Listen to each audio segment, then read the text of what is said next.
The real story behind the six-pointed star. Now, you've all seen the hexagram, the six-pointed star, in jewelry, and increasingly even with a cross in the middle of it. 2 Corinthians 10 verse 3 to 5 says, "For though we walk in the flesh, we do not war according to the flesh.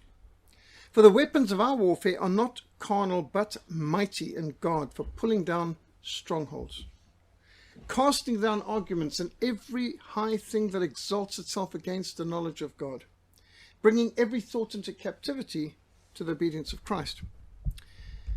The six-pointed star is saturating literature, jewelry, crystals, books, and other religious articles, not only in synagogues, but even in Christian churches.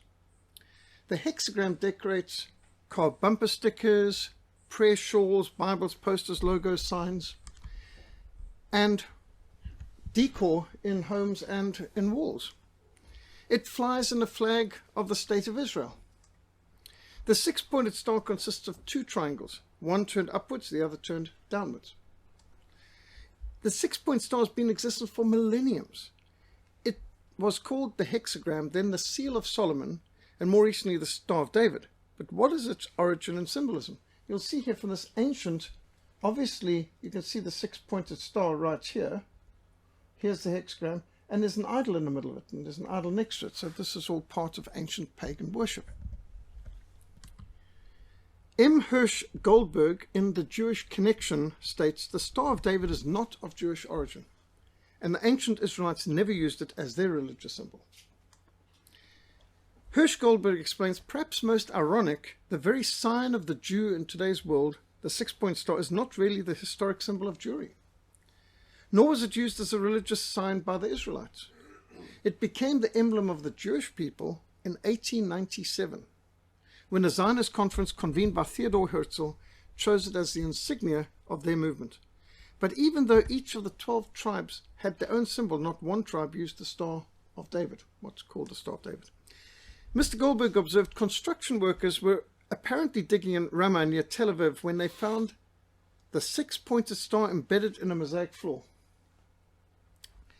which is about 1,200 years old. However, it was soon established that the floor was Muslim, not Jewish.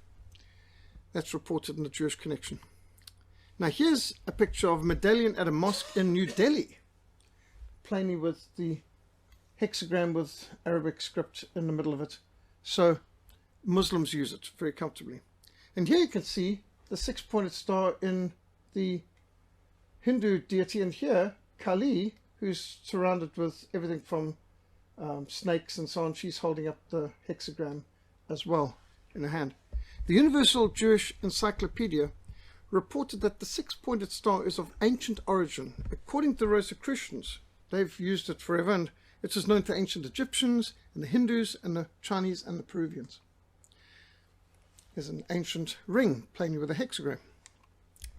The Jewish Encyclopedia describes the six-pointed star as 2 equally lateral triangles that are interlaced so as to form a hexagonal star, every point of which touches a circle of the same radius as one of their 6 sides. In Amos 5 verse 25 to 27 read, "Did you offer me sacrifices and offerings in the wilderness 40 years, O house of Israel? You also carried Sikkuth, your king, and Shion, your idols, the star of your gods, which you made for yourselves. Therefore I will send you into captivity beyond Damascus, says the Lord, whose name is the Lord of hosts." Shion. Remphan and Chion were a particular star known to the ancient Egyptians and mentioned during the Exodus of the Hebrews. Now you can see 2 obviously Egyptian models of the Sphinx. How many hexagons can you see in this picture?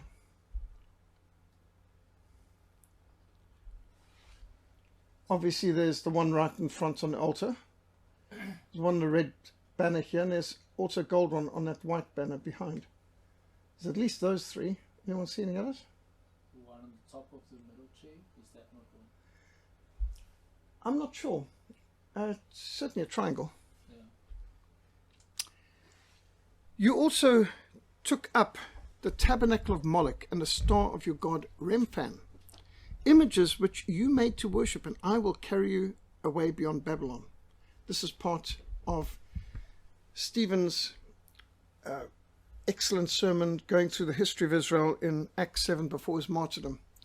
And he speaks about the star of your god Remphan. The Jewish Encyclopedia lists the following mentions of the 6-point star on an Arabic amulet, in a Byzantine magic text, in alchemy, as a stonemason's sign, in the coat of arms of the Freemasons, as the Order of the Seal of Solomon. The Jewish Encyclopedia reports that from the 16th century on, the hexagon, the 6-point star symbol, began to be used by Jewish people. It was associated to the Kabbalist Isaac Luria. Now, the Kabbalah is very occultic, but it's Jewish occultic. Until the 16th century, the menorah, the 7-pointed candlestick, had been the accepted shield of David. That was the symbol of David. David never knew anything about a 6-pointed star. However, from the 16th century on, the 6-pointed star began replacing the menorah on synagogues and on Jewish religious articles. And the Jewish Encyclopedia states that it is only in Jewish sources that the interlaced triangles are called the shield of David, because non-Jewish sources call the symbol the seal of Solomon. The Jewish Encyclopedia describes Isaac Luria as a Kabbalist. Lived in the 16th century. He claimed one man could be master of the terrestrial world. The writing of amulets, the conjuration of devils, magic jugglery with members led to his increase as the influence of the school spread. So this is the first time you see Jews using the 6-pointed star that we know of. Just as many Christians today are using astrology, what's your star sign, what do the stars say today, and so on, without knowing how dangerous it is. Many Jews use the Talmud without understanding how steeped in occultism it is. My people are destroyed from lack of knowledge. And here you can see occultic rings with the hexagram throughout it, occultic hexagram medallions, and with all kinds of occultic signs, and on t-shirts too. People involved in witchcraft use this a lot. Jeremiah 9 verse 5, everyone will deceive his neighbor and will not speak the truth. They have taught their tongue to speak lies. They weary themselves to commit iniquity. Deception is pervasive. In Revelation 20 verse 1 to 3, we read that Satan is deceiving the nations. Then I saw an angel coming down from heaven, having the key to the bottomless pit and a great chain in his hand. And he laid hold of the dragon, the serpent of old, who is the devil and Satan, and bound him for 1,000 years, and cast him into the bottomless pit, and shut him up, and set a seal on him, so that he might deceive the nations no more. So Satan is deceiving nations now. Revelation 12 verse 7, and war broke out in heaven, and that serpent of old, called the devil and Satan, who deceives the whole world. We are taught in Revelation 12 verse 9, Satan who deceives the whole world. This is a theme, you can see the point. 2 Corinthians 4 verse 4, whose minds the God of this age has blinded, who do not believe, lest the light of the gospel of the glory of Christ, who is the image of God, should shine on him.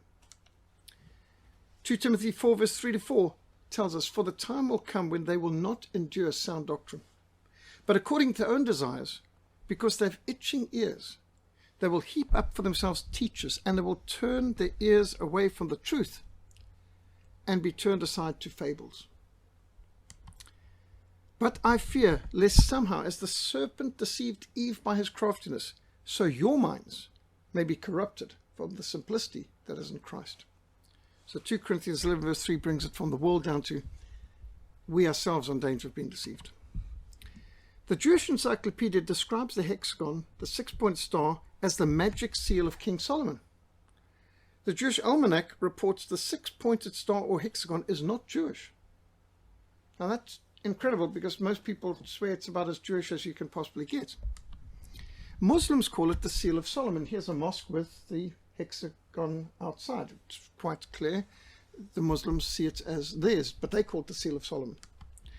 The shield carried by King David in the battlefield was engraved with the name of God and with the menorah, the 7-pointed candlestick. There's no biblical, there's no historical evidence, there's no archaeological evidence to ever suggest that King David used the six-pointed star. So to call it the Star of David is dishonest or ignorance at best. Leviticus 19:11 says, "You shall not steal, nor deal falsely, nor lie to one another." You see, deception and theft go together. All lies bind. All lies bring bondage, and no lie is actually harmless. Isaiah 59 verse 14 to 15, "Justice is turned back, and righteousness stands afar off, for truth is fallen in the street, and equity cannot enter. So truth fails, and he who departs from evil makes himself a prey." Jeremiah 7:28, "This is a nation that does not obey the voice of the Lord, their God, nor receive correction. Truth has perished and has been cut off from their mouth." How and why did the Star of Remphan become the seal of Solomon and what they call today the Star of David? We read in 1 Kings 11 verse 6, "Solomon did evil in the sight of the Lord and did not fully follow the Lord, as did his father David. Then Solomon built a high place for Chemosh, the abomination of Moab, on the hill that is east of Jerusalem, and for Molech, the abomination of the people of Ammon. And he did likewise for all his foreign wives, who burned incense and sacrificed to their gods. So the Lord became angry with Solomon, because his heart had turned from the Lord God of Israel, who had appeared to him twice, and had commanded him concerning this thing, that he should not go after other gods. But he did not keep what the Lord had commanded." 1 Kings 11, 6 to 11. 1 Kings 11, 6 to 11 tells us, "Therefore the Lord said to Solomon, because you have done this and have not kept my covenant and my statutes, which I have commanded you, I will surely tear the kingdom away from you and give it to your servant." One of the idols worshipped by Solomon was Ashtoreth, otherwise known as Astarte, which means star. 2 Kings 22, verse 13. "Go inquire of the Lord for me, for the people and for all Judah, concerning the words of this book which has been found. For great is the wrath of the Lord that is aroused against us, because our fathers have not obeyed the words of this book, to do according to all that is written concerning us." This is what happened when excavations were going on, the cleaning out in the temple. They found the book of the law. It had been forgotten for a long time. And when the king read the words of the law, he was horrified to see how God's wrath was over them because of their disobedience to his laws. Arthur Kostler, in the 13th tribe, writes about the six-pointed star. Now, the 13th tribe is about the Khazarians who converted to Judaism because they were between Muslims and between Christians, and they thought, well, Muslims and Christians both put up with Jews. So as a tribe with no connection to Abraham, no connection at all to any of the 12 tribes of Israel, they just chose to convert to Judaism. In fact, many of the people today come from what they call the Khazars, or from the Ashkenazic Jews, and in fact they're the ones who particularly dominated banking and so on, so they're not even connected to Abraham, but they're called the 13th tribe, and this is accepted in Tel Aviv University. It's accepted in Jewish history that it's true, they're the 13th tribe. Well, Arthur Kostner, writing about the 13th tribe, says, "The six-pointed star, or the hexagram, is a magical emblem which dates back only to the 12th century AD. At that time, an Ashkenazic Jew, Menhem ben Duji, tried to convince his people that he was the Messiah, and he changed his name to David al-Roy and amassed troops in Khazaria and Kurdistan, and was assassinated on his way to liberate Palestine. And he used this six-point star. So when they say Star of David, many people think King David, but maybe they're talking about David al-Roy. From the 13th century on, the six-pointed star was attributed to him and first appeared in Jewish flag in Prague in 1527.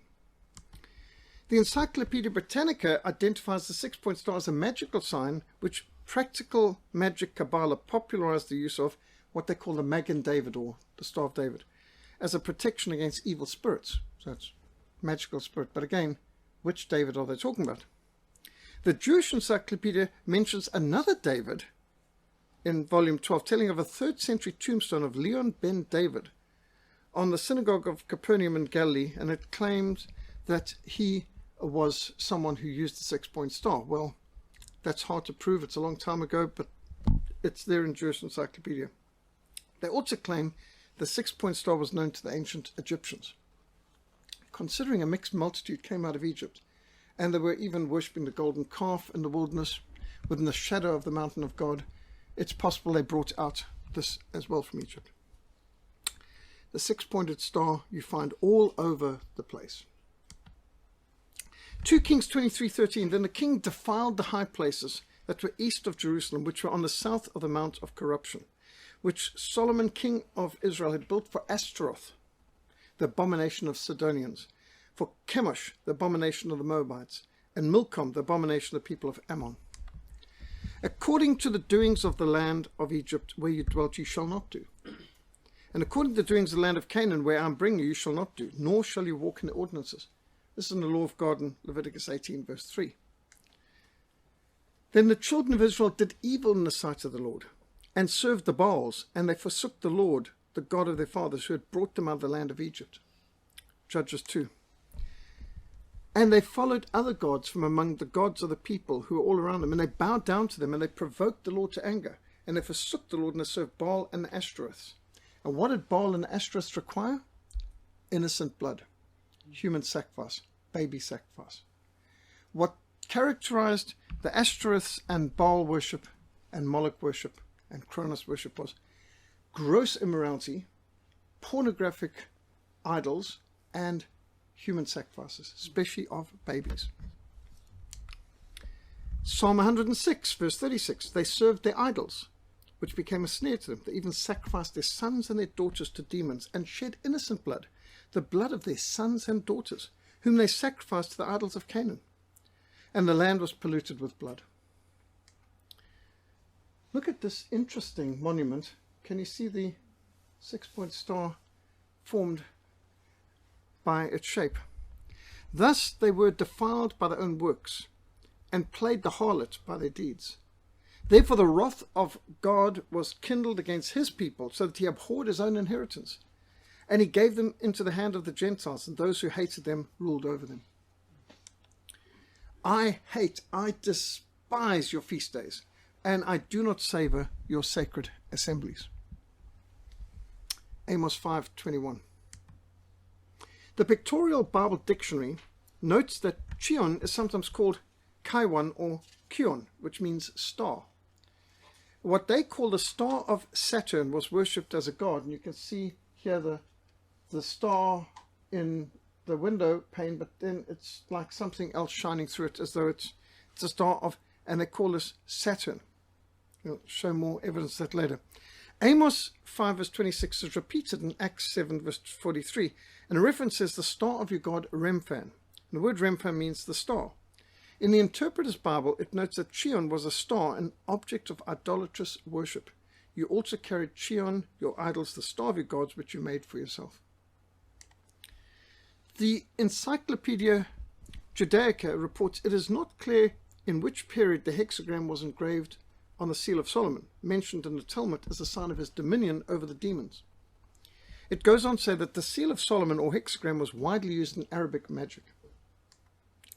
In the book Ancient Pagan Symbols, reported in the Sorcerer's Handbook, the triangle, the geometric emblem of three things, one above two and two lower unite to protrude higher, or the union of a positive and negative forces to produce the third, is the most complex and mystical as it is the most uncompromising of all symbols.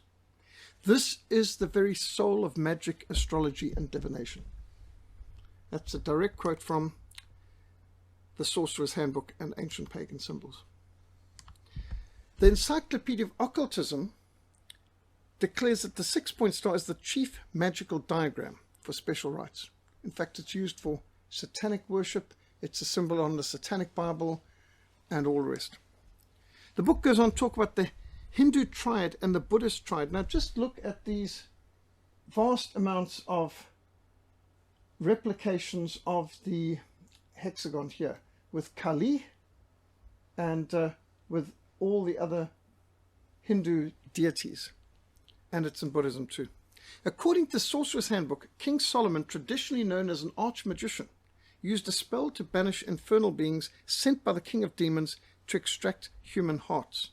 Notice Kronos being depicted on the far right is also known as Saturn. Saturn being a planet. In the History and Practice of Magic by Paul Christian, the 6-point star is called the talisman of Saturn. Now, it was used in the practice of worship to Ashtoreth and Moloch long before Solomon was born, an all-powerful talisman. Now, notice you've got the cube. You've got the cube within the star.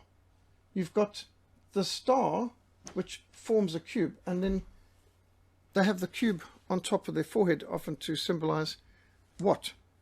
Well, the hexagram, as well as hexagon, is simply a cube in 2 dimensions. But the 3-dimensional of the cube would look like so. And now notice there's only 3 dimensions, height, width, and length.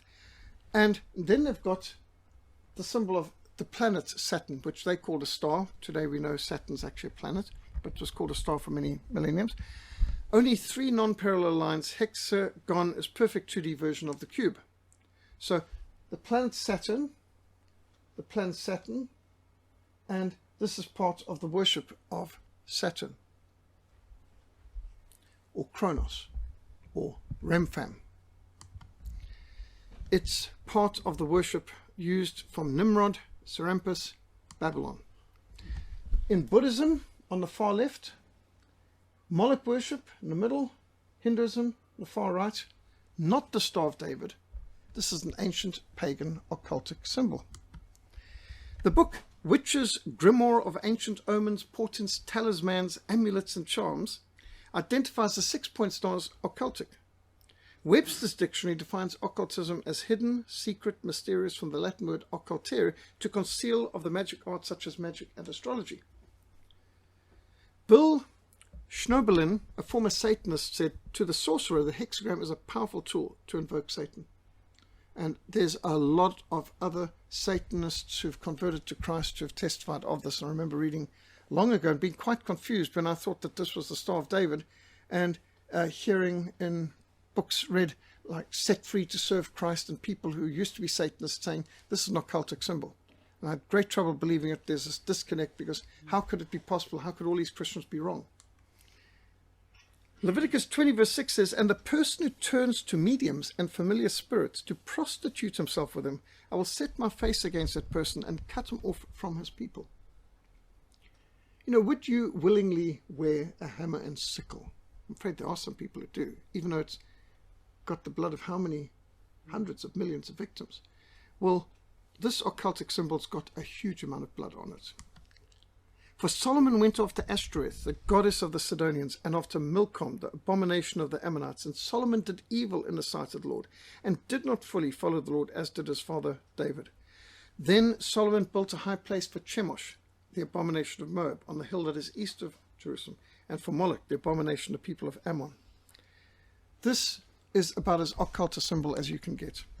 And lo and behold, Papa the Pope, His Holiness, although the Bible says no one is holy, and the Holy Father, the only time the word Holy Father is used in the Bible is when it's referring to the God and Father of our Lord Jesus Christ. The Lord used that prayer in the garden, and Jesus said no one is good except God alone. He's called His Holiness. What has he got in his hat?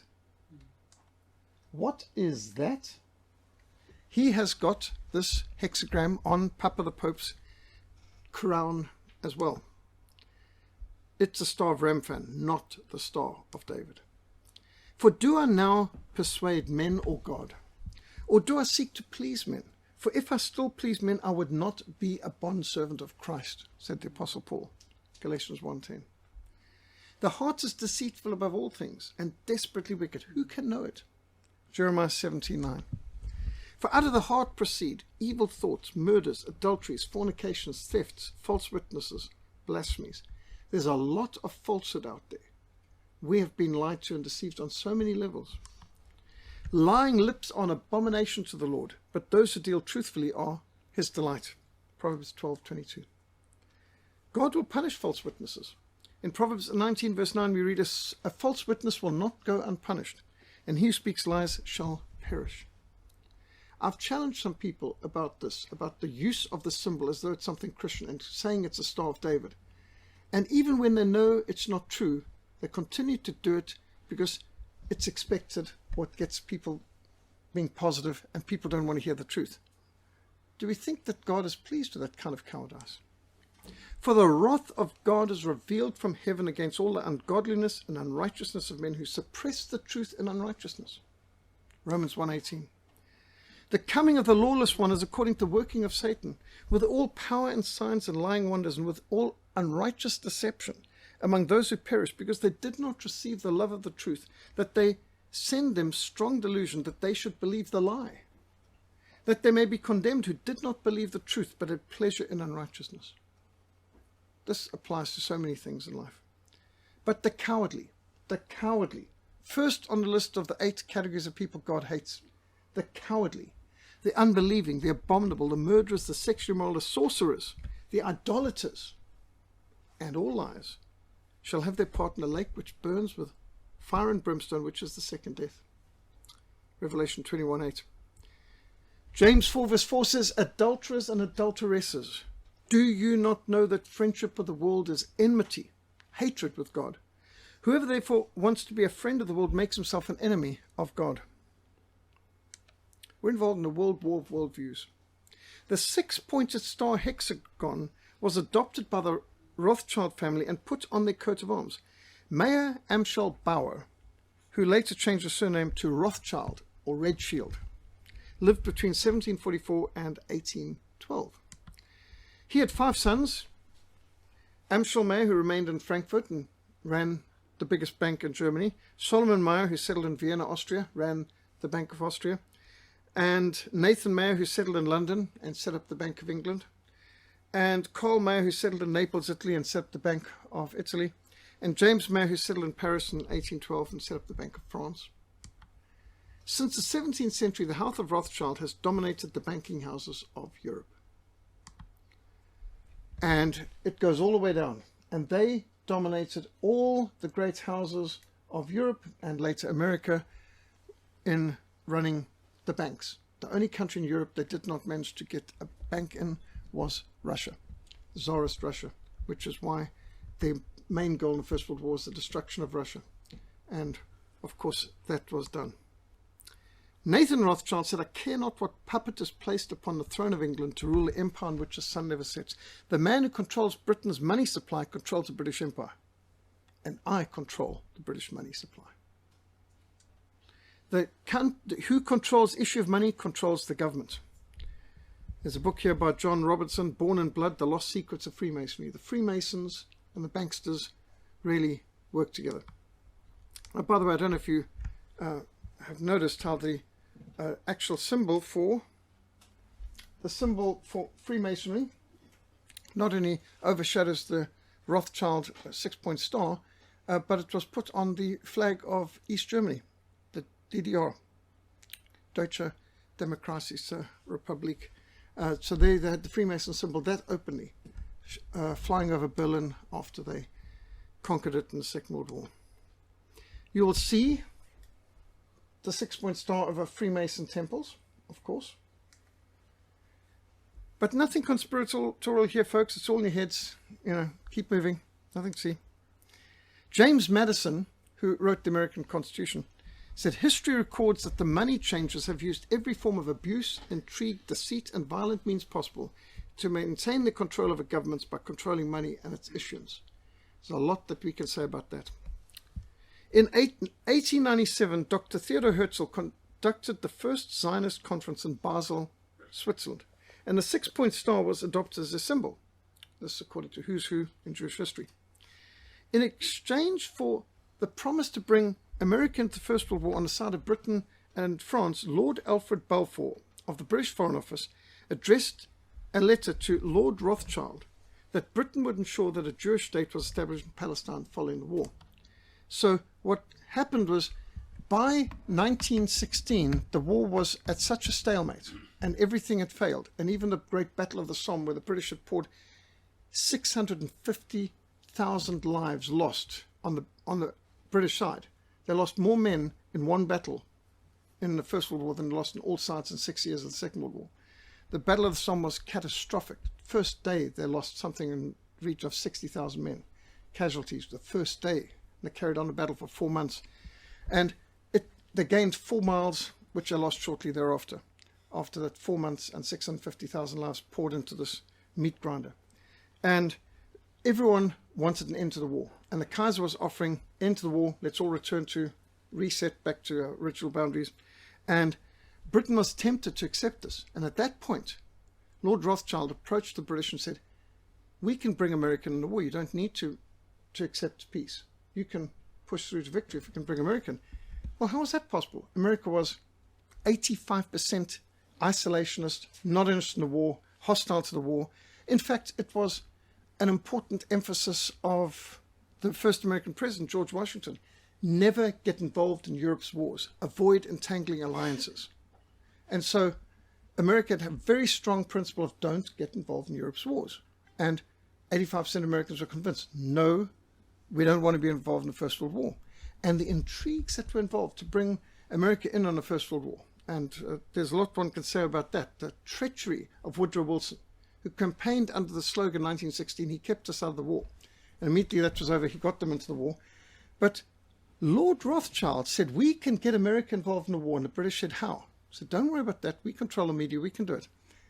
We want from you guarantee that we get Palestine, which then was under the hands of the Turks. But the British were about to defeat the Turks. And looking at it, they said, we want that. You give us Palestine, we will get you America in on the side of the war. And that's the Balfour Declaration. Dear Lord Rothschild, I have pleasure in conveying to you, much pleasure, on behalf of His Majesty's government, the following declaration of sympathy with Jewish Zionist aspirations, which has been submitted to and approved by the Cabinet. His Majesty's government view with favour the establishment in Palestine of a national home for the Jewish people, and will use their best endeavours to facilitate the achievement of this object. I'd be grateful if you could bring this declaration to the knowledge of the Zionist Federation. Signed, Lord Alfred Balfour. This is the Balfour Declaration that brought America in on the war and got... And by the way, at the same moment that he is making this, Lawrence of Arabia was authorized by the same British Foreign Office to promise the Arabs that the British were going to give them the very territory they were promising to the Jews at the same time. So talk about duplicity. But that's another story. Rabbi Shulam ben Shenzenhorn wrote, but the Zionists are far more cunning in the evil, and they've made nationalism a substitute for Torah and commandments. Make no mistake, not all Jews are Zionists. Not all Jews support Zionism, and there's a lot of Orthodox Jews who say it's an abomination, the state of Israel. Mendelstam, in his open letter, states, a Jew was not one who fulfilled the commandments, but one who's a Zionist. The leader of Zionists has set up an idol of nationalism, rebellion against the Lord, and denial of Torah and commands on the very site of the temple of God. What are they talking about? God judged Israel for idolatry and cast them out. Of course, originally by the Assyrians, when the fall of Israel, and then fall of Judah and Jerusalem into Babylon captivity, brought them back. But later he brought his wrath down upon them in AD 70. They were dispersed because of their sin. And he warned them, Deuteronomy 28, blessings of obedience, curse of disobedience, Leviticus 26, Jeremiah 18. And so our nation of Israel, has been in rebellion to God. And nation of Judah, rebellion to God.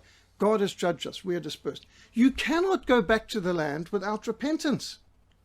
And to go back as a secular state with legalized abortion and pornography and LGBTQ and perversion, that's an abomination, side of God. And now you're waging wars and killing. So there's a lot of Orthodox Jews who are very hostile to Zionism and to the state of Israel. And that may surprise some people and be news to people, but here just quoting from Zionism Reconsidered, for example.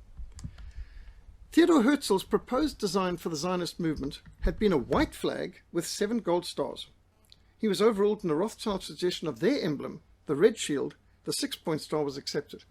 Herzl insisted that the 6 gold stars should replace the points of the hexagram, with 1 additional star, the 7th, being above the one on the apex. So he wanted 7 gold stars. Then he wanted the words Ara Yehuda, or the Lion of Judah, written on the flag. But neither of Herzl's requests were granted, even though he was ostensibly the founder of this movement. But the 6-pointed star of the Rothschild red shield became the centerpiece of the flag of the State of Israel. Okay, can anyone tell me, what do the 2 blue stripes symbolize? Rivers. Rivers. Which rivers? Euphrates and Tigris? The Euphrates and the Nile. Oh. Everything between the Euphrates and Nile belongs to us. That's basically the vision of Solomon. Remember Seal of Solomon? The vision of Solomon, we will rule from the Euphrates to the Nile, which Solomon managed to do. And so, with the intrigue and the financing of the Rothschilds, and about the only thing that the Soviet Union and the United States of America fully agreed on, both the Soviet Union and the United States sponsored and agreed to and voted for in the United Nations the establishment of the State of Israel, which is quite astounding, because you would have thought, why would the Soviet Union be for it? Well, they've benefited a lot too. Just think of all the wars that were created in the Middle East and all the huge amounts of armaments that could be sold from both sides, from the Soviets and from the Americans, and the huge amount of money that's been made in the Middle East. And do you know 1 out of every 3 barrels of oil in the Middle East has gone to pay for weapons? 1 in 3. Big business. None of that would have been possible without a state of Israel in the middle of the Muslim world, which has created wars in a place that was a backwater where everyone was basically fast asleep. So Israel is actually a creation of the Rothschild house. Stephen Mitford Goodson, who's been a frequent guest at our Mission and Reformation Society, was director of the Southern Reserve Bank for 9 years. He was a whistleblower. He wrote Inside the Southern Reserve Bank, its origins and secrets exposed, and he later wrote a book on Jan Smuts, which exposed what Jan Smuts' role was, because he established the Southern Reserve Bank. And then he wrote the blockbuster History of Central Banking and Enslavement of Mankind. It's staggering. Basically shows that the 20th century's wars have all been bankers' wars, which was a shock to me, because I thought all wars came from ideology and from military and other. I didn't think economics had anything to do with wars. But Stephen Mitford Goodson showed the economic dimensions, the banking dimensions that has led to wars, which was a revelation to me. And he wrote The Genocide of the Boers, how the Rothschilds planned the genocide of the Boers through the Anglo-Boer War, specifically in order to get rid of the resistance to the Zionists controlling the gold of South Africa. And the reason why South Africa's greatest prime minister, in his words, Hendrik Verwoerd, was assassinated was because he was dismantling the Southern Reserve Bank and getting the Oppenheimers and Ruperts and so on out of control of South Africa's money supply. So his books on economics are quite staggering, including the one on Jan Smuts. Ron Paul should be known to many Americans, maybe not as many of us here. He's a very brave libertarian leader in America, and he says it's no coincidence that the century of total war coincided with the century of central banking. No jokes. And do you know that the mass murderer Leon Trotsky, the head of the Red Army, invented the word racist in 1927 to silence opposition to communism? Because if you oppose communism, you're obviously an anti-Semitic racist. Do you know where was... this is Levi Bronstein. Levi Bronstein, who you know as Leon Trotsky. Do you know where he was when the Bolshevik Revolution started? New York. He was in the Bronx in New York. And he was meant to be a out-of-work refugee fleeing from the Russian secret police, living in the Bronx. Yet when the Bolshevik Revolution occurred and he was called by Lenin to come quickly, we need you in St. Petersburg, he declared at the border of Canada, as he is getting ready to go across there and get on a ship to go across the Atlantic, he declared hundreds of thousands of dollars in cash on his person. Where did he get that money from? Oh, the answer is given by Stephen Goodson in his books. This man was bankrolled by the millions and millions. He arrived and all his KGB people at the latest in weapons. They all were dressed out in leather outfits, full leathers. The KGB, they first called the Checker, and they lacked nothing. The best of the Rolls Royces, the best of the trains, armored trains, weaponry, you name it. They were fully equipped by the bankers. The Rothschilds kitted out Trotsky and his whole gang of mass murderers. Now, he had to have terms like racist or anti-Semite for someone who criticized communism, because this is obviously a hate speech, racist, anti-Semitic picture depicting him overseeing the murder of millions in Russia. Alexander Solzhenitsyn, the greatest Russian author and Nobel Prize winner of the 20th century, wrote, "You must understand the leading Bolsheviks who took over Russia were not Russians. They hated Russians. They hated Christians. Driven by ethnic hatred, they tortured and slaughtered millions of Russians without a shred of human remorse. More of my countrymen suffered horrific crimes at their blood-stained hands than any people or nation ever suffered in the entirety of human history. It cannot be overstated. Bolshevism committed the greatest human slaughter of all time. The fact that most of the world is ignorant and uncaring about this enormous crime is proof that the global media is in the hands of its perpetrators." And it was Solzhenitsyn who first taught me not to speak about the Russian Revolution. He said, that is an insult to the victims. It's the Bolshevik Revolution, not the Russian Revolution. It's the anti-Russian Revolution. We cannot state that all Jews are Bolsheviks, but without Jews there would have never been Bolshevism. For a Jew, nothing is more insulting than the truth, he says. The blood-maddened Jewish terrorists have murdered 66 million, mostly Christians, in Russia from 1918 to 1957. Quote unquote from Alexander Solzhenitsyn. "As a survivor of the communist Holocaust, I'm horrified to witness how my beloved America, my adopted country, is gradually being transformed into a secularist, atheistic utopia, where communist ideals are glorified and promoted, where Christian values and morality are ridiculed and increasingly eradicated from the public and social consciousness of our nation. Under the decades-long assault and militant radicalism of many so-called liberal and progressive elites, God has been progressively erased from our public and educational institutions to be replaced with all manner of delusion, perversion, corruption, violence, decadence, and insanity." And who can argue with that? So, an acronym for racists could be rather annoying, communist-inspired silencing tactic. That's what racism is. So, the progression of six-pointed star. Notice, in Carthage, in Japan, in Egypt, in Cyprus, in Lebanon, Mongolia, for goodness sakes, Wales, Arabia, Iran, all over the place, from Mexico, this talisman from Ireland, Turkey, Constantinople, Russia. This is pretty pervasive. It's probably one of the most pervasive occultic symbols on earth.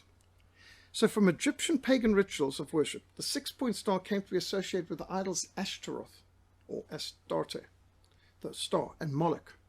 It later became associated with King Solomon after he fell into idolatry. For millenniums, it has been used in astrology and magic arts and witchcraft and the occult, and since the 16th century, Kabbalist Judaism adopted it. And these were Ashkenazi Jews, not even the ethnic Jews, or Judeans, should we say. In the 18th century, Meyer Amschel Bauer, later changed his name to Rothschild, adopted the hexagon as a symbol of his red shield. Thereafter, it became the symbol of Zionism, the Knesset of the new state of Israel, and a centerpiece of the flag of the state of Israel. And more recently, a religious symbol worn by both Christians and Jews. And there's a lot of Christians who love their cross in the middle of a hexagram. Jewish Prime Minister David Ben-Gurion declared in an interview with Look magazine in 1962 that he looked forward to the rising political importance of men of science. Now this is 58 years ago. Isn't that interesting? Rising importance in politics of men of science and a federation of states, having socialist and democratic regimes, a world alliance with an international police force, where the United Nations will rule from Jerusalem and settle all controversies amongst federated countries. Have we not seen that in this year, 2020, where 3 billion people, 3.5 billion people were locked down under this Wuhan virus, where they could even cancel all church services, even over Easter? Bible studies, prayer meetings, can't visit people in hospital, can't visit people in prison, even though the Bible commands you to visit people in hospital and in prison. And yet, nope, forbidden, because men of science have decreed. Now you must walk around and be depersonalized by wearing a mask. From Look magazine. And the Zionist Congress has continued to meet, often in Geneva, with their old flag there. And the Rothschilds are controlling the whole deal from behind. Just look at this picture. Who can just point a finger giving the instructions to a prince of the royal family in Britain? Saying Prince Charles will do well. When you look at the amount of gold that's behind it, sort of gives you a bit of an idea. As Stephen Mitford Goodson said, the US Reserve Bank is not American, it's has no reserves and it's no bank. And Southern Reserve Bank, he said, not South African, no reserves, no bank. And yet, today, one of the greatest movements in the world today is Christian Zionism, epitomized by false prophets like John Hagee, who, if you have not seen films like Marching to Zion, and what this man does, he has been a rabble-rouser par excellence, demanding that America nuke Iran. And he's been doing this for years. Start a nuclear war with Iran. And the Zionist lobby in America owns just about the whole of the Congress. And it was hard to understand why they were all voting the way they were and doing what they do, because do you know, every single year, the United States of America gives $20 to $30 billion to the State of Israel. Now, they'll acknowledge 6 to 7 billion that they give them, because that's just cash, but that's not counting the billions more they give in military technology and weaponry and all sorts of other different deals that basically the American taxpayers funding the State of Israel to the tune of about 30 billion a year. Now, that's not even counting how many billions Germany's paying every year in euros to them. Do you know that the State of Israel has received more foreign aid than every other country in all of history combined? Although the State of Israel's only existed since 1948, they get more foreign aid than all other countries in the world have ever gotten in all of history combined. In any given year, they get more foreign aid than every other country in the world combined. And then they'll say, oh, look how successful and how prosperous I am. Well, you give me 30 billion, I can be pretty prosperous too. You know, unbelievable. Why would any nation, let alone a free enterprise country, need foreign aid? It's a scam of a high order. And how is it maintained? In America, they not only own most of the Congress, but they've got bribery and blackmail material on it. And that's what came out with the whole Jeffrey Epstein case. As Jeffrey Epstein has been exposed by Mossad agents who've published books. Jeffrey Epstein was a Mossad agent. Sorry, Mossad? Mossad is the secret police, secret service for Israel. Mossad is like Israel's CIA, Okay. or Russia's KGB, or mixture between the two. And so Mossad is known to go in for what they call honey traps, and they use every kind of sparrows and whatever. But Jeffrey Epstein set up this pedophile island in the Virgin Islands, and he would fly people in a Lolita Express, everyone from Bill Clinton to who's this woman who's so popular on TV? Oprah Winfrey, and all these different characters. They flew multiple times to his pedophile island, where he has this occultic cube on top of his sex worship cult thing below, where there was occultic worship with orgies and the whole thing, Moloch worship, the whole deal right there. And of course, cameras everywhere.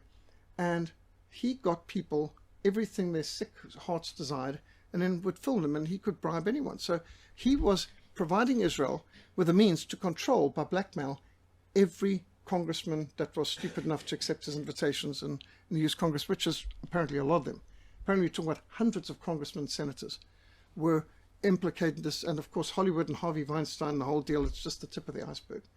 So right now, the American people, if the American people knew, why are we sending $30 billion to a filthy rich country, who then use that money to bribe our politicians and to blackmail our politicians and to buy up Christian magazines in South Africa, and to buy up political parties in South Africa, and to neutralize Christian groups all over the world and persecute Christians at home.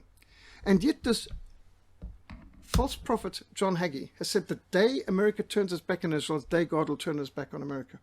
Now, I've heard people, even in Cape Town, say to me that the reason why South Africa or America is having a problem is because they didn't support Israel enough. You've seen this verse before, Genesis 12, verse 3. I will bless those who bless you, I will curse those who curse you, and through you all the families of the nations will be blessed. Now, in this picture, you get the impression that if you bless the secular state of Israel, God will bless you. A secular humanist state that rejects Christ, that persecutes Christians, you can be a Jew and you can be a communist. You can be an atheist. You can be a Satanist. And you can be a citizen of Israel. You can be a pervert and be a... In fact, they've got vast amounts of pedophiles who have fled from America, Germany, Britain, and so on, living in Israel under protection, because that's the main reason Rothschild wanted a safe house where they could flee. And so there's vast amounts of these pedophiles wanted in America who are living under the state of Israel's protection. You can be any kind of pervert and be a citizen of Israel, but you can't be a Messianic Christian who believes in Jesus as the Messiah. And yet they're Christians who cry every Sunday for Israel and pray for them and send their money to them and so on. Is this verse in Genesis 12 verse 3 telling you that your blessing depends on whether you support a political state that rejects Christ? That's insane, even if you know nothing. But in fact, we've got in Galatians 3 verse 16. That's easy to remember, Galatians 3:16. To Abraham and a seed is the promise made, not to seeds as to many, but to one seed, which is Christ. The New Testament makes it clear that to interpret the Old Testament in the light of Christological theology, Christology. Christ is the way to understand the Old Testament. The promise was made to Abraham and his seed, the Messiah, Jesus, the son of David. Not to seeds as to many, but to one, which is Christ. Therefore, for a person to take a messianic prophecy and apply it to a political state that rejects Christ is blasphemy and heresy of a high order. You are not blessed in accordance with how well you treat the state of Israel. In fact, you could say America's been cursed since it started supporting the state of Israel. Because since 1948, America has gone from being a God-fearing country to being a country where the Bible's banned in schools, 10 Commands can't be on the walls, abortion is legal, pornography is legal, in fact, perversion is legal. In fact, you can get fired from your job for saying there's only two genders or marriage can only be between a man and a woman, and we can carry on. Now, how on earth is that being blessed? After the billions America's given to Israel, you'd think America would be the most blessed country on the planet. In fact, if this exegesis was right, which it isn't. They've broken every commandment in the book. Isn't it possible that God's angry with America because they're killing their babies? Which, by the way, is what that star of Astra is all about. Human sacrifice. And because they're into pornography, which is also what Astra and Baal worship was all about. And because they're into idolatry, which is what all of it's about. Now, there's 6 points. There's 6 sides. There's 6 triangles. Is that a coincidence?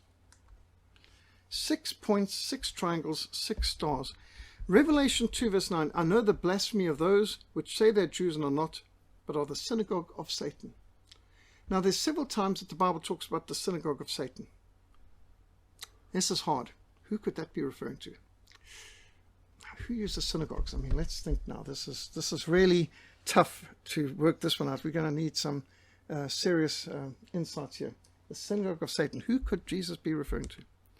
The hexagram is a 6-pointed star with 3 sixes. It contains a 6 within a 6 within a 6. 6 sides, 6.6 triangles. And it's an occultic symbol. Isaiah 14, verse 12 to 15. How you are fallen from heaven, O Lucifer, son of the morning. How you are cut down to the ground, you who weakened the nations. For you have said in your heart, I will ascend into heaven. I will exalt my throne above the stars of God. I will also sit on the mount of the congregation. I will ascend above the heights of the clouds. I will be like the Most High. Yet you shall be brought down to Sheol, to the lowest depths of the pit.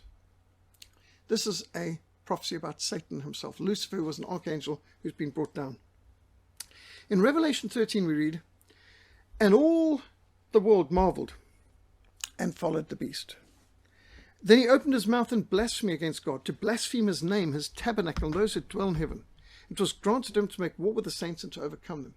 Now, who has blasphemed God's name the most? Hollywood. Who runs Hollywood? Who blasphemes the tabernacle of God and those who dwell in heaven? Who are those who dwell in heaven? Christians of the past. Who blasphemes the memory of God-fearing reformers and saints and martyrs?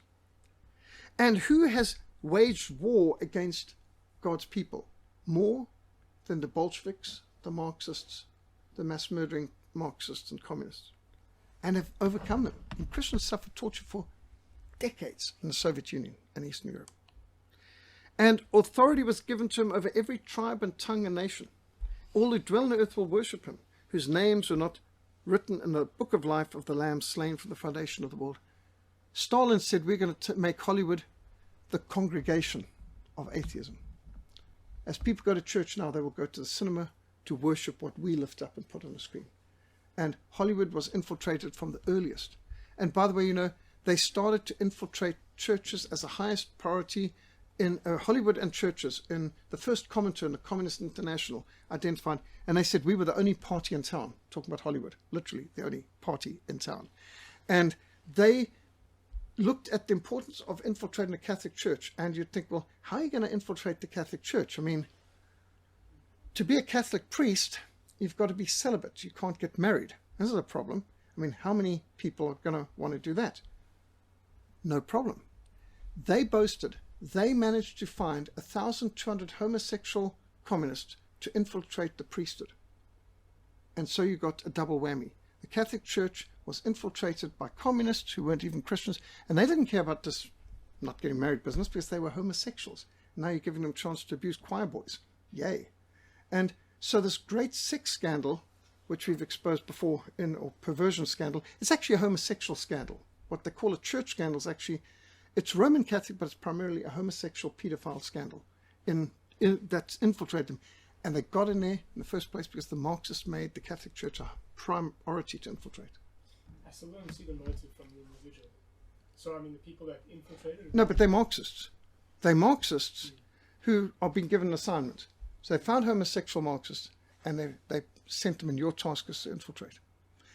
Dedication to the cause, playing a game just like sleeper agents, and the soul has been rotted out of the church in the West.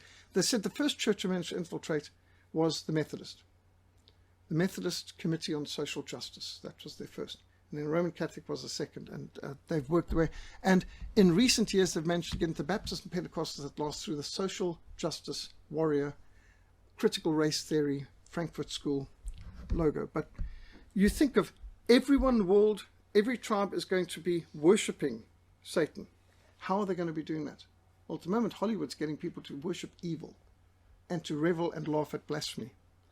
And he deceived those who dwell on the earth, and he was granted power, and caused as many as would not worship the image of the beast to be killed. He caused us all, both great and small, rich and poor, free and slave, to receive the mark on their right hand or on their foreheads, so that no one may buy or sell except one who has the mark, or the name of the beast, or the number of his name. And here's wisdom, let him have understanding. Calculate the number of the beast, for it is the number of man, his number 666. Now, how do you like this thing that you go to places and they like to lift up a laser gun and aim it at your forehead? We're just taking a temperature. You can take my temperature from my wrist. You don't have to. What's the logic of pointing a gun-like instrument, a laser, at your forehead?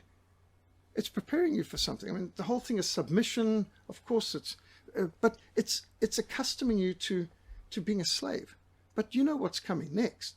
Forced vaccinations, and they've got nanotechnology, which has been the primary focus of the Gates Foundation, is nanotechnology. They have got the ability right now to not only give you a vaccination, but in the same operation as giving you the vaccination, harvest your DNA data, which goes on file, and inject a nanochip in to track you.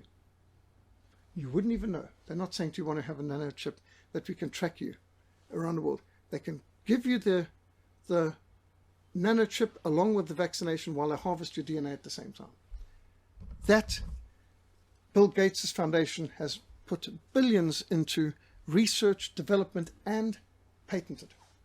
Now, why would they want to do that? The hexagram, the 666, is a counterfeit trinity. It's a sign of the man of sin, the son of perdition, the beast, as spoken about in Daniel 11, 2 Thessalonians 2, Revelation 16. The false prophet endorses the woeful king of Revelation 16, Revelation 19. This is a sign of perdition. A typical equilateral triangle, 60 degrees, 60 degrees, 60 degrees. Okay? Now, I'm not much at math. Somebody else worked this one out. But 60%, 60 degrees plus 60 degrees plus 6 degrees equals 180. Times 2 triangles, 360. 6 angles plus 6 sides plus 6 points equals 666. Adding 1 up to 36, etc., etc.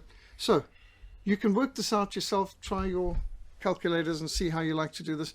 But is there any other symbol in the world that epitomizes 666 better than the hexagon? The beast wants to monitor who is allowed to buy or sell, and he works to prohibit those who don't have the mark from buying and selling. Now, at the moment, you've just seen how you cannot go to work or travel unless you wear this mask, fill out these papers, have this permission. Is this preparation for something? Is this a trial run for something more? Now there are people talking about you cannot travel without a vaccination passport showing that you've had this vax. You have the chip. And they'll doubtless have it that they can stand there and they can aim at your forehead or at your wrist or whatever it is to see have you got this vax or this mark. And if there's a nanochip in you, they can even tell if you've had the vaccination or not. Prohibiting people from buying or selling. Who wants to do that? Yes, you took up the tabernacle of Moloch and the star of your god Remphan, figures which you made to worship them. So it's in the Old Testament, it's in the New Testament, it's condemned in the Bible. Do people know what they're supporting when they're supporting, oh, you've got to support the state of Israel, or, oh, just love the star? The symbol is condemned in the Old Testament, condemned in the New Testament. It's got nothing to do with King David, who's a man after God's own heart. So why are we standing by the sign? And there's so many warnings and there's so much consequence that comes from it. In fact, Tex Mars wrote the book Conspiracy of the Six-Pointed Star, Eye-Opening Revelations and Forbidden Knowledge about Israel, the Jews, Zionism, and the Rothschilds. This looks a real pre-mill, pre-trib type thing, but it's still a lot of interesting information amongst that. Now look at the cube of Saturn. Have you noticed the plethora of artistic? I've seen these in Australia, seen also in Paris, but here we've got in Denmark, Manhattan, Santa Ana. What is about this cube? Well, you can see the cube and this star are very, very prevalent. Is this the Star of David or the Star of Lucifer? Well, I think we've proved it's certainly not the Star of David, and increasingly it looks like there's a pretty good connection with Lucifer, the light bearer. And these are some of the top signs of the Illuminati, which is a secret group, the enlightened ones. Now, you know that you had the Enlightenment. Now, Lucifer is the light bearer. The Enlightenment was a reaction to the Reformation, where they were trying to say, the darkened Christians. In South Africa, I remember when I moved here from Rhodesia, that people who were wanting to betray this country into communism, see this country become a cesspool of immorality and pornography and so on, they were called verlichter. Verlichter. Those of us opposed were verkrampte. I mean, gee, how's that for prejudicial language, you know? Ja, is verkrampte. Ik is verlichter. The Enlightenment and the Christian ages were called the Dark Ages. Dark Ages, that's when they built the cathedrals, the great universities, stained glass windows while other people living in mud huts, you know. Europe was in the Dark Ages while they built the greatest architectural masterpieces on the planet. And yes, and we meant to follow this. So again, you can see the term Illuminati. They're following Lucifer and the Enlightenment and the Verlichters. The hexagram is a pagan symbol with its roots in occultic magic and witchcraft. It is condemned by the God of Israel. When people like to use that and identify with 666 in their fashion statements today, you know, people are pretty far advanced in apostasy. The wicked shall be turned into hell, and all the nations that forget God. Psalm 9 verse 17. Should you help the wicked and love those who hate the Lord? Therefore the wrath of the Lord is upon you. 2 Chronicles 19:2. Can anyone tell me the context of this verse? Who is this verse talking about? Should you help the wicked and love those who hate the Lord? I use this verse quite a lot, especially when we're talking about the communists and the United Nations and so on. But what's the original context? Who were the people that the prophet was writing about in 2 Chronicles 19 verse 2? Should you love the wicked? Who were the wicked? I'm going to say apostate Israel, just because that's Israel. what we're talking about. This was given by prophet to the Judean king. The king of Judea was about to go to the support of Israel. That's the northern kingdom of Israel, the 10 tribes. And he was told, should you help the wicked and love those who hate the Lord? Because of this, the wrath of God is going to come upon you. God's judgment was upon the northern kingdom of Israel. Why? Because Israel was sacrificing babies. They were killing babies, worshipping Ashtaroth, worshipping Moloch. They were involved in apostasy. God was judging them. He was going to scatter them, destroy Samaria, scatter the northern kingdom of Israel. And yet today you've got people who say, oh, but you've got to bless Israel, you've got to support Israel. Well, why don't I quote this verse? It's far more appropriate for a nation of baby killers. We had here in this boardroom the head of the pro-life movement in Israel. She says, Israel has killed more babies than the Nazis killed. We are a nation of baby killers. I mean, do you think God's happy? It's not serious because they're my people. It's okay about killing babies if you're Jews, that's fine. And that's what John Hagee says. John Hagee said that it's blasphemy to share the gospel with a Jew because they're saved already. All Jews are God's people. So, Karl Marx, Vladimir Lenin, Trotsky, good to go, expect to see them in heaven. And the ones that we've got in our country, Joe Slovo, Ronnie Kashrils, all those Marxist terrorists, mass murderers, no, don't worry about that. You didn't need to share the gospel with them. They're saved already because they're Jews. Really? The Rothschilds? They're all saved? That's according to John Hagee. All Jews are saved, and it's blasphemy for you as a goyim, you filthy Gentile. How dare you share the gospel with a Jew? They're God's people. You're nothing. You see, the real racial supremacists are the Jews and the Muslims. They both claim to be the best of the best. They claim to be superior to. You're the most superior of all people evolved for mankind, says the Quran to the Muslims. And the Jews claim to be they real people, and the goyim are filthy, worthless animals worthy of nothing, that no goyim has any worth at all. I mean, that's taught in the Talmud and so on. So here's a passage in the Bible that says, should you help the wicked? The thing is, God looks at the world not as Jew and Gentile, but as saved and unsaved. The most hateful thing you can do is to keep the gospel from someone who is living in rebellion to God. The most loving thing you can do for anyone, whether he's a communist, a Jew, a Satanist, a pornographer, is to share the gospel with them and give him the message of repentance, because then he may have the privilege and opportunity of repenting of his sin and being saved from that lifestyle, that death style that's leading him into hell. So to tell Christians not to share the gospel with people is actually a hate crime, I would say. To be carnally minded is death, but to be spiritually minded is life and peace, because the carnal mind is enmity, hostility to God. For it is not subject to the law of God, nor indeed can it be. Romans 8. Colossians 2 verse 8 says, beware lest anyone cheat you through philosophy and empty deceit, according to the tradition of men, according to basic principles of this world, and not according to Christ. The simple believes every word, but the prudent considers well his steps. Remove falsehood and lies far from me. We must refuse to accept deception in any form. And I must tell you, the vast majority of the news media is deception. The vast majority of the entertainment industry is deception. The vast majority of what they call the education industry is also deception. If we want truth, we've got to go to the Bible, Christian sources. We've got to judge everything by the standard of God's word, not by the world. Do not be conformed to this world, but be transformed by the renewing of your minds.